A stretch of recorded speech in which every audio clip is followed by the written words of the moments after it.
அன்பு மாணவ மாணவிகளே, சகோதர சகோதரிகளே, இந்த எபிசோடு 4ல் நம்ம என்ன பார்க்க போகிறோன்னா, நம்மளுடைய டோக்கன் மேனேஜ்மெண்ட் சிஸ்டத்துக்கான டேட்டாபேஸ் டிசைனை பார்க்க போகிறோம். இந்த டேட்டாபேஸ் டிசைன்றது வெரி வெரி இம்பார்ட்டண்ட். இந்த ப்ராஜெக்டை நீங்கள் புரிஞ்சுக்கணுன்னா ஃபஸ்ட்டு டேட்டாபேஸ் டிசைனை புரிஞ்சுக்கணும். எப்பயுமே ஒரு ப்ராஜெக்ட் ஸ்டார்ட் பண்ணுறதுக்கு முன்னாடி அந்த ப்ராஜெக்ட்டுக்கான பிஸ்னஸை புரிஞ்சுக்கணும், நம்ம டேட்டாபேஸை டிசைன் பண்ணணும். அப்போ தான் அந்த ப்ராஜெக்டை நம்ம ஒழுங்காக பண்ண முடியும். ஓகேங்களா? இந்த வீடியோவை ஃபுல்லாக பாருங்கள். இந்த வீடியோவை நீங்கள் ஃபுல்லாக பார்த்தா தான் ஃபர்தராக ஏபிஐ டெவலப் பண்ணும் போதெல்லாம் உங்களுக்கு ஈஸியாக புரியும். ஓகேவா? என்னுடைய டேட்டாபேஸ் பேர் டோக்கன் டிஸ்பிளே அண்டர்ஸ்கோர் டிபின்னு கொடுத்துருக்கேன். அது கீழே 2 டேபிள் கிரியேட் பண்ணியிருக்கேன். இந்த ப்ராஜெக்ட் பொறுத்த வரைக்கும் டிபி டிஃபைன் ரொம்ப சிம்பிள் தான். Token counter. இந்த டோக்கன் கவுண்டர் எதுக்குன்னா, இந்த டோக்கன் கவுண்டரை வச்சு தான் நம்பர் ஆஃப் கவுண்டர்ஸை நம்ம மெயின்டைன் பண்ணுறோம். ஓகேவா? ஒரு ஹாஸ்பிட்டல் எடுத்துக்கங்க. அந்த ஹாஸ்பிட்டலில் 3 ரூம்ஸ் இருக்குன்னு வச்சுக்கோங்க. 3 ரூம்ஸ், ஒவ்வொரு ரூமும் ஒரு கவுண்டர்னு அர்த்தம். ஓகேவா? ஒரு ரூம்லேயும் ஒவ்வொரு விதமான டாக்டர்ஸ் இருப்பாங்க. ஓகே, ஸோ இதை டோக்கன் கவுண்டர்ஸை மெயின்டைன் பண்ணுறதுக்காக இந்த பர்டிகுலர் டேபிள் நான் கிரியேட் பண்ணியிருக்கேன். அதில் பார்த்தீங்கன்னா ஐடி இருக்குது. ஐடின்றது பிரைமரி கீ. அப்புறமா கவுண்டர் கோடுன்றது யூனிக் கோடு. அது யூனிக்காக ஒரு கோடு அந்த கவுண்டருக்குன்னு. அதுக்கப்புறமா டிஸ்பிளே நேம் ரூம் 1 கொடுத்துருக்கேன். இங்கே நம்ம இஷ்டத்துக்கு எது வேணால் கொடுத்துக்கலாம். அப்புறம் ஸ்டேட்டஸ், அது ஆக்டிவாக இருக்கா இன்ஆக்டிவாக இருக்கா. 1 இருந்தால் ஆக்டிவ், 0 இருந்தால் இன்ஆக்டிவ். அதுக்கப்புறமா created date, updated date. whenever you create a new counter, அந்த கவுண்டர் கிரியேட் ஆன டைமை இங்கே அப்டேட் ஆகும். இப்போது இங்கே ஏதாவது மாற்றினீங்கன்னா, ஃபார் எக்ஸாம்பிள் டிஸ்பிளே நேமை மாற்றுறீங்க வச்சுங்க, ரூம் 1ல் இருந்து வேறு ஏதாவது மாற்றுறீங்க. ஃபார் எக்ஸாம்பிள் ஐ ஸ்பெஷலிஸ்ட்னு மாற்றுறீங்க இங்கே. அப்போது அப்டேட் பண்ணும்போது என்ன டைமோ அந்த டைமிங் அப்டேட் ஆகும். இந்த அப்டேட்டட் அட் காலம்லாம் அப்டேட் ஆகும். ஓகேவா? இதுதான் டோக்கன் கவுண்டரோடைய பயன்பாடு. அப்புறம் டோக்கன் கியூ. இந்த டோக்கன் கியூ டேபிள் எதுக்குன்னா, ஒரு சர்வீஸ் சென்டர்லையோ ஹாஸ்பிட்டல்லையோ வர கியூவை மெயின்டைன் பண்ணுறதுக்கு தான் இந்த டோக்கன் கியூன்ற டேபிள் பயன்படுது. ஓகேவா? இதில் பார்த்தீங்கன்னா ID column, token number, counter ID, status, created at, updated at, called time. இந்த கிரியேட்டட் அட், அப்டேட்டட் அட்ன்றது common column for all the tables in the database. இப்போ ஃப்யூச்சரில் நான் இன்னொரு டேபிள் கிரியேட் பண்ணால் அந்த டேபிள்லையும் இந்த 2 காலம் வந்துடும். ஓகேவா? ஒரு டேபிளில் ஒரு ரெக்கார்டை கிரியேட் பண்ணும்போது அது என்ன டைமில் கிரியேட் பண்ணியிருக்காங்க, அந்த டைம் ஸ்டாம்ப்பு, அந்த டேட்டும் டைமை அப்டேட் பண்ணணும். அதே மாதிரி அந்த ரெக்கார்டை மாடிஃபை பண்ணும்போது எப்போல்லாம் மாடிஃபை பண்ணுறாங்களோ அந்த மாடிஃபை பண்ணுற டைமும் டேட்டும் அப்டேட்டட் அட் காலமில் அப்டேட் ஆகணும். இது ஒரு ட்ராக்கிங் பர்பஸ்க்காக ஜென்ரலாக யூஸ் பண்ணுவாங்க எல்லா ப்ராஜெக்ட்லையுமே. ஓகே, இப்போ இந்த டேபிள் காலம்ஸ் பற்றி பார்ப்போம். ஐடின்றது பிரைமரிக்கு நான் சொன்னேன். டோக்கன் நம்பர்ன்றது என்னென்னா, இப்போது ஒரு பேஷண்ட் ஹாஸ்பிட்டலுக்குள்ளே வராங்க. அவங்களுக்கு டோக்கன் நம்ம இஷ்யூ பண்ணணும். ரோ நம்பர் எத்தனாவது ரோன்றதை நம்ம அவங்ககிட்ட சொல்லணும். ஓகேவா? அந்த சமயத்தில் we need to create a new row in this table. ஒரு பேஷண்ட் வரும்போது அவங்களுக்கு ஒரு டோக்கன் ஜென்ரேட் பண்ணணும், யூனிக் டோக்கன் நம்பர் ஜென்ரேட் பண்ணணும். அப்படி ஜென்ரேட் பண்ணும்போது அந்த டோக்கன் நம்பர் வேல்யூ இங்கே வரும். ஓகேவா? அதுக்கப்புறமா கவுண்டர் ஐடி, அந்த கஸ்டமர் எந்த கவுண்டருக்கு எந்த டாக்டருக்கு அசைன் பண்ணுறோமோ அந்த கரஸ்பாண்டிங் கவுண்டர் ஐடி இங்கே வரும். ஓகேவா? ஃபார் எக்ஸாம்பிள் ரூம் 1 அசைன் பண்ணுறேன்னா கவுண்டர் ரூம் 1 அசைன் பண்ணுறேன்னா இந்த 1ன்ற ஐடி இங்கே அசைன் ஆகும். ஓகேவா? அப்போது இந்த டோக்கன் நம்பருக்கான பேஷண்ட் இந்த கவுண்டர் ஐடிக்கான ரூமுக்கு போகணும். அதான் அதோடைய ரிலேஷன். அதுக்கப்புறம் ஸ்டேட்டஸ் 3 விதமான ஸ்டேட்டஸ் நான் மெயின்டைன் பண்ணுறேன். ஒன்று வெயிட்டிங், அடுத்து வெயிட்டிங், கால்டு, கம்ப்ளீட்டட். 3 விதமான ஸ்டேட்டஸ் நான் மெயின்டைன் பண்ணுறேன். வெயிட்டிங் எதுக்குன்னா, இப்போது பேஷண்ட் வந்தோன்னா அவங்களுக்கு டோக்கன் இஷ்யூ பண்ணுறோம். இஷ்யூ பண்ணோன்னா அவங்க வெயிட் பண்ணி தான் ஆகணும். அப்போது whenever we create a new token, அந்த ரெக்கார்டு வெயிட்டிங்ன்ற ஸ்டேட்டஸில் தான் கிரியேட் ஆகும். ஓகேவா? அதுக்கப்புறமா எப்போ அது கிரியேட் பண்ணாங்க, எப்போ அப்டேட் பண்ணாங்க, அந்த 2 டைமும் இங்கே அப்டேட் ஆகும். அதுக்கப்புறமா கால்டு டைம், டோக்கன் ஜென்ரேட் பண்ணி கொடுத்தாச்சு பேஷண்ட்டுக்கு. கொஞ்ச நேரம் கழித்து அவங்க ரோ வந்தவொடனே அவங்க ரோ வந்தவொடனே அவங்க டோக்கன் நம்பர் வந்தவொடனே கூப்பிடுவாங்க டாக்டரை பார்க்கறதுக்கு. அந்த சமயத்தில் என்ன டைமோ என்ன டேட்டோ அந்த டேட் அண்ட் டைம் வந்து இந்த கால்டு டைமில் வந்து அப்டேட் பண்ணுவேன். ஓகேவா? இதுதான் வந்து இந்த டேபிளுடைய யூஸ். இங்கே வந்து டோக்கன் கவுண்டர்ன்றது பேரண்ட் டேபிள், டோக்கன் கியூன்றது சைல்டு டேபிள். ஏன்னா இந்த இடத்துல வந்து ஒவ்வொரு வாட்டி டோக்கன் நம்பர் ஜென்ரேட் பண்ணும் போதும் அந்த டோக்கன் நம்பர் எந்த கவுண்டருக்கு அசைன் பண்ணுறன்ற விவரத்தை வந்து இந்த டேபிளில் வந்து சொல்கிறோம், டோக்கன் கியூவில் சொல்லிடுறோம். ஓகேவா? ஸோ இது பேரண்ட்டு, இது சைல்டு. ஓகே, இதுதான் வந்து இந்த டேபிளுடைய பர்பஸ். அடுத்து இந்த டேபிளை வந்து நான் வந்து என்னுடைய ஸ்ப்ரிங் பூட் ப்ராஜெக்டில் மேப் பண்ணணும். ஓகேவா? அதுக்கு we have to create a entity class. Entity class create பண்ணோம். அந்த என்டிட்டி கிளாஸ்ன்றது ஒரு ஜாவா கிளாஸ் தான். அந்த ஜாவா கிளாஸ் வழியாக நம்ம வந்து we have to map our database table column to நம்மளுடைய ஜாவாவுடைய ஆட்ரிபியூட்டோடைய மேப் பண்ணணும். இப்போ டோக்கன் கவுண்டர் எடுத்துக்கோங்க. இந்த டோக்கன் கவுண்டரில் அட் என்டிட்டி அப்புறம் அட் டேபிள்ன்றது இம்பார்ட்டண்ட்டான அனோட்டேஷன். இந்த அனோட்டேஷன் மூலமாக நம்ம வந்து சொல்லலாம் இந்த டோக்கன் கவுண்டர் வந்து என்டிட்டி ஆப்ஜெக்ட். அப்போது இதை சொல்லிட்டிங்கனாலே இந்த கிளாஸ் வந்து என்டிட்டி ஆப்ஜெக்டாக மாறிடும்.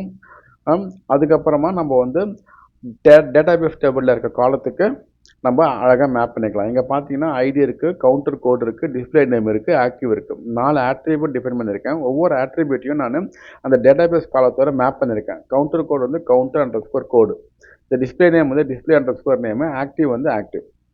அடுத்து டோக்கன் கியூ என்ற என்டிட்டி ஆப்ஜெக்டை வந்து டோக்கன் கியூ டேட்டாபேஸ் டேபிள் மூலமாக மேப் பண்ண போகிறோம். இப்போ நம்ம இந்த லாங் ஐடின்றது டோக்கன் கியூவில் இருக்க பிரைமரி கீ காலத்தை மேப் பண்ணுறோம். டோக்கன் நம்பர்ன்ற ஆட்ரிபியூட் வந்து டோக்கன் அண்டர்ஸ்கோர் நம்பர்ன்ற காலத்தை மேப் பண்ணுறோம். அதுக்கப்புறமா கவுண்டர் ஐடி, கவுண்டர் ஐடின்றது டோக்கன் கியூ டேபிளில் ஒன் ஆஃப் த காலம். இதை வந்து ஒரு ப்ரெசன்டேஷன் மூலமாக உங்களுக்கு எக்ஸ்பிளைன் பண்ணுறேன் ஃபார் பெட்டர் அண்டர்ஸ்டாண்டிங். இந்த கவுண்டர் அண்டர்ஸ்கோர் ஐடின்றது என்னது? டோக்கன் கியூ டேபிளில் ஒரு ஃபாரின் கீ காலம். அந்த ஃபாரின் கீ காலம் எதை ரெஃபர் பண்ணுது? டோக்கன் கவுண்டரில் இருக்க பிரைமரி கீ காலமான ஐடின்ற காலத்தை ரெஃபர் பண்ணுது. இந்த ரிலேஷன்ஷிப்பை நம்ம ஆப்ஜெக்ட் லெவலில் சொல்லணும். அது எப்படி சொல்கிறேன்னா using at join column, using at join column என்ற அனோட்டேஷன் மூலமாக சொல்கிறோம். என்ன சொல்ல வரேன்னா at join column name equal to counter ஐடின்னு சொல்லிட்டேன். அதாவது டோக்கன் கியூவில் கவுண்டர் ஐடின்னு சொல்லிட்டு ஒரு காலம் இருக்குது. அந்த காலத்தை என்ன பண்ணுறீங்கன்னா டோக்கன் கவுண்டர் என்ற டேபிளில் ஐடின்னு சொல்லி ஒரு பிரைமரி கீ காலம் இருக்குது, அந்த காலத்தோட ரெஃபர் பண்ணு, மேப் பண்ணுன்னு சொல்கிறோம். ஓகேங்களா? அப்படி மேப் பண்ணும்போது என்ன நடக்கும்னா டோக்கன் கவுண்டரில் என்ன ஐடி வேல்யூ இருக்கோ அந்த வேல்யூ ஆட்டோமேட்டிக்காக கவுண்டர் ஐடியில் வந்து ஸ்டோர் ஆகிடும். இப்போது இந்த மேப்பிங் உங்களுக்கு புரிஞ்சிருக்குன்னு நினைக்கிறேன். அடுத்து ஸ்டேட்டஸ் என்ற காலமை டோக்கன் ஸ்டேட்டஸ் என்ற ஈனமோட மேப் பண்ணுறோம். எதுக்காக இங்கே ஈனம் யூஸ் பண்ணுறோம்? இங்கே நான் ஸ்ட்ரிங்குன்னு கூட கொடுக்கலாம் இல்லையா? ஸ்ட்ரிங்குன்னு கொடுத்துட்டாலே ஓகே தான். ஸோ ஸ்ட்ரிங்குன்னு கொடுத்துட்டாலே வாட் எவர் வேல்யூ இந்த ஸ்டேட்டஸில் இருக்கும் அந்த வேல்யூ ஆட்டோமேட்டிக்காக வந்து டேட்டாபேஸ் காலமில் இருக்க ஸ்டேட்டஸில் போய் ஸ்டோர் ஆகிடும். எதுக்காக ஈனம் நம்ம யூஸ் பண்ணுறோம்? அதோட பர்பஸ் என்ன? எதுக்குன்னா இது ஒரு ஸ்டேட்டஸ் காலம். இந்த காலத்தில் வந்து என் இஷ்டத்துக்கு எந்த வேல்யூவும் கொடுக்க முடியாது, என் இஷ்டத்துக்கு கண்ட வேல்யூ கொடுக்க முடியாது. ஓகேவா? ஒரு 3 வேல்யூ நான் டிஃபைன் பண்ணி வச்சுருக்கேன், வெயிட்டிங், கால்டு, கம்ப்ளீட்டட். இந்த 3 வேல்யூ தவிர நான் எந்த வேல்யூவும் I don't want to store in the status column of token queue table. அந்த பர்பஸ்க்காக நான் வந்து இதை ஈனமோட மேப் பண்ணுறேன். இந்த ஈனமில் 3 வேல்யூ இருக்குது. அந்த 3 வேல்யூ இல்லாமல் வேறு ஏதாவது வேல்யூ கொடுத்தீங்கன்னா இது எடுத்துக்காது. ஓகே, அதுக்காக தான் நான் இந்த இடத்துல வந்து ஈனம் யூஸ் பண்ணுறேன். அடுத்து இந்த கால்டு டைம் ஆட்ரிபியூட்டை கால்டு அண்டர்ஸ்கோர் டைம் என்ற காலத்தோட மேப் பண்ணுறோம். உங்களுக்கு இந்த மேப்பிங் புரிஞ்சிருக்குன்னு நினைக்கிறேன். அடுத்து வந்து என்ன பார்க்க போகிறோன்னா இந்த பேஸ் என்டிட்டி எதுக்கு, இந்த பேஸ் என்டிட்டியில் நம்ம எதுக்கு இதை இங்கே கொடுத்துருக்கோம் என்றதை பார்ப்போம். இப்போது நம்மளுடைய ப்ராஜெக்டில் 2 டேபிள் தான் இருக்குது. ஒன்று டோக்கன் கவுண்டர், இன்னொன்று வந்து டோக்கன் கியூ. இந்த 2 டேபிளையும் பார்த்தீங்கன்னா 2 காலம் வந்து காமனாக இருக்கும். ஒன்று கிரியேட்டட் அட், இன்னொன்று வந்து அப்டேட்டட் அட். ஓகேங்களா?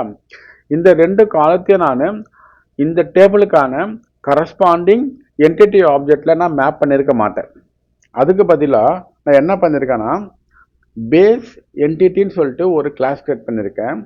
அந்த கிளாஸ்க்குள்ள இந்த created underscore at updated underscore அட்டை வந்து மேப் பண்ணிட்டேன். ஓகேவா?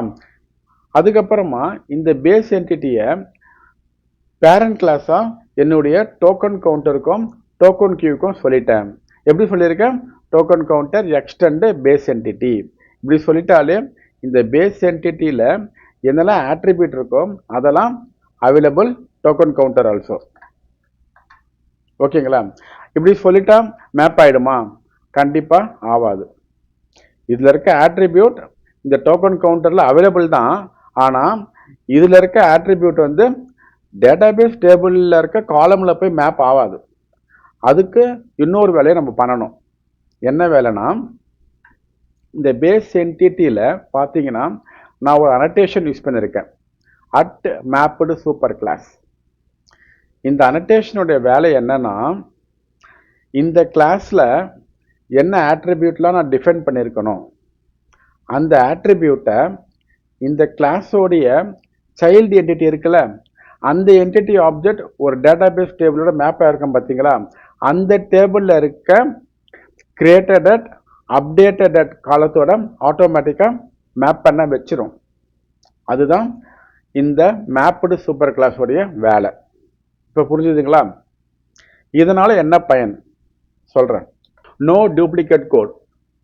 நீங்கள் வந்து இந்த ஆட்ரிபியூட்டை வந்து இந்த ரெண்டு ஆட்ரிபியூட்டையும் வந்து மல்டிபிள் கிளாஸில் போயிட்டு டூப்ளிகேட் பண்ணணும் அவசியம் கிடையாது.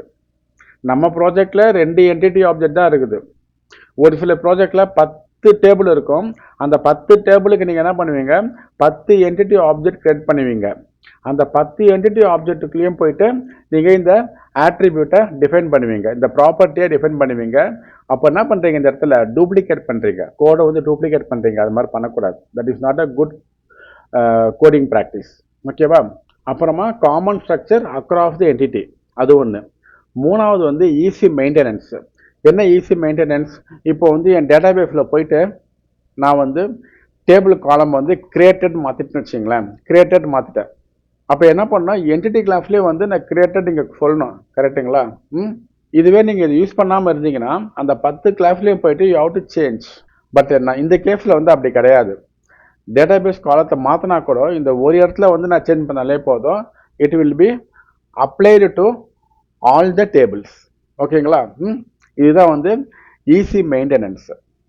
அப்புறமா நம்மளுடைய கோடு வந்து க்ளீனாக நீட்டாக இருக்கும். இதுதான் வந்து இதோட அட்வான்டேஜ். இப்படி தான் வந்து ஒரு ரியல் டைமில் பண்ணுவாங்க. ஓகேங்களா? இந்த வீடியோவை நான் இதோட முடிச்சுக்கிறேன்ப்பா. அடுத்த வீடியோவில் ஒரு ஏபிஐ கிரியேட் பண்ணுவோம். இந்த ப்ராஜெக்ட்டுக்கான ரெகுலர் அப்டேட்டுக்கு என்னுடைய சேனலை சப்ஸ்கிரைப் பண்ணுங்கள், என்னுடைய ஃபேஸ்புக்கை ஃபாலோ பண்ணுங்கள், இன்ஸ்டாகிராம் பேஜை ஃபாலோ பண்ணுங்கள். வாழ்க வளமுடன்.